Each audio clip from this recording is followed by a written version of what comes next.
Hello everyone, this side Neetu Singh, Assistant Professor of Indraprastha Law College. So, in this subject, Indian Judicial System, the topic of this lecture is appointment of judges in High Court and Supreme Court. So, let's start with the lecture.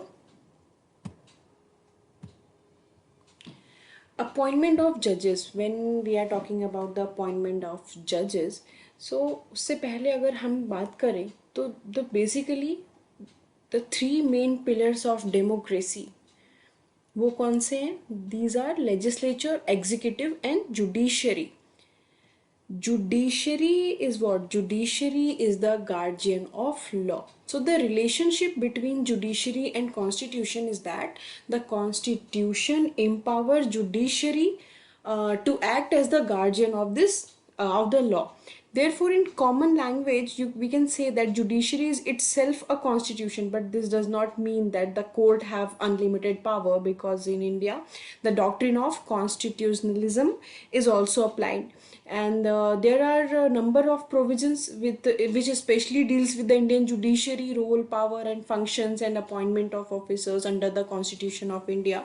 Provisions हैं आपके part 5 में chapter 4 deals with the union judiciary, supreme court, appointment and removal, role and functions, and part 6 chapter 5 deals with high court, appointment and removal, role and function, and part 6 chapter 6 deals with subordinate courts.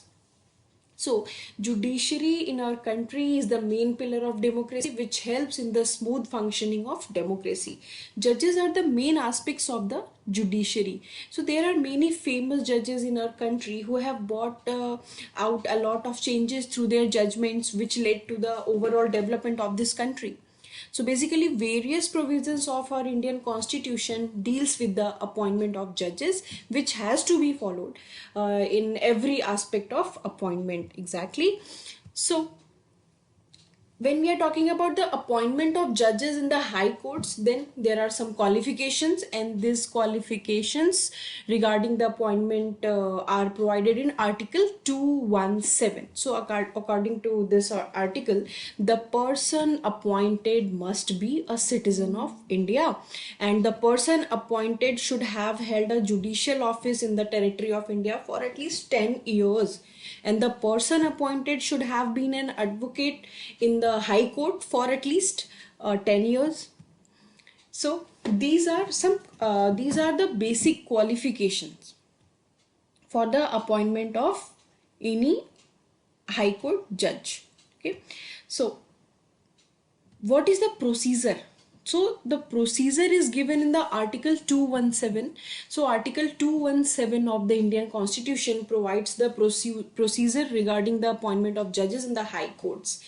According to this article, the appointment can be done only after consulting the Chief Justice of India and the government of the state. The appointment of judges other than the Chief Justice can be done after consulting the Chief Justice of the High Court, and the provisions under this article must be followed even while appointing the additional judges according to Article 224. The judges appointed must take an oath before the governor of the state according to Article 219, and the oath must be according to the form that is provided for the purpose in the third schedule. All these things आपने पढ़ी होंगी constitution में भी इससे पहले. ठीक है, same चीज आपको एग्जैक्टली यहाँ पर आपके सिलेबस में मेंशन है. इंडियन जुडिशियल सिस्टम के 10th सेमेस्टर के सिलेबस में मेंशन है अपॉइंटमेंट ऑफ जजेस, जिसमें हाई कोर्ट और सुप्रीम कोर्ट दो के प्रोसीजर्स क्या हैं, उनकी बेसिक क्वालिफिकेशंस क्या हैं, और ये सारी चीजें आपको इसमें देखनी होंगी. And what